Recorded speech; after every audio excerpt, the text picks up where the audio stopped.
At NASSCOM, we have been nurturing new companies and startups, and we have a goal to nurture 10,000 startups, and currently we have around 4,500 startups. And when I look at Geo, it's perhaps the largest startup this country has. And, of course, it's a very, very big and very expensive startup for startups to able to afford. But when you look at these entrepreneurs and young people who are starting new organizations, what would you advise them to do? What is your advice for the new entrepreneurs on the block? Well, my advice to, more than advice, I'll share what I have learned. I think advice to an entrepreneur is not appropriate, so I can only share, like, the first piece was really taught to me by my father, in terms of saying that, so he says, and he first gave me when I had just come back from Stanford Business School, so I said, what is going to be my job? Please describe my, what do I do now?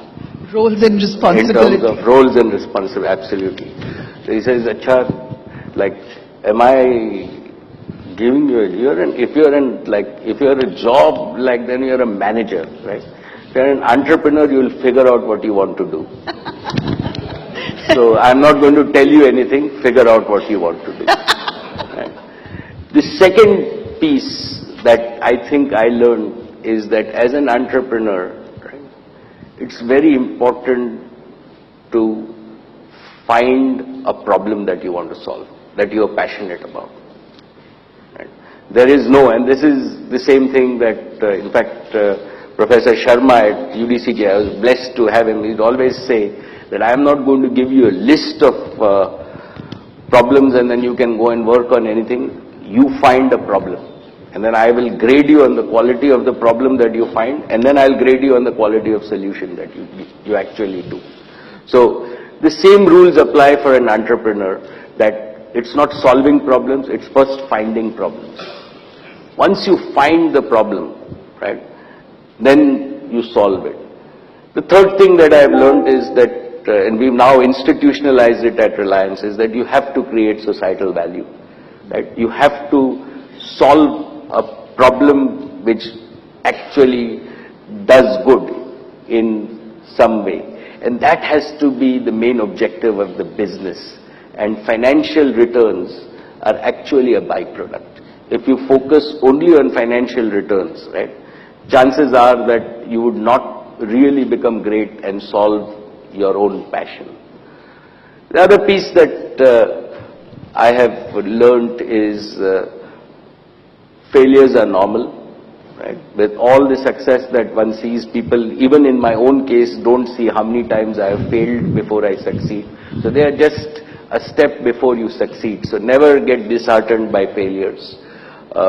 Learn from them, but never give up.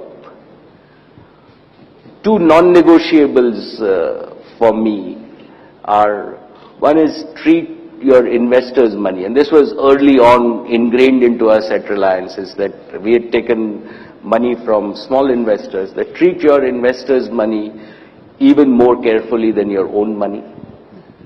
And second is, you cannot do anything without the right team. And it is very important to align the team passionately to your own mission.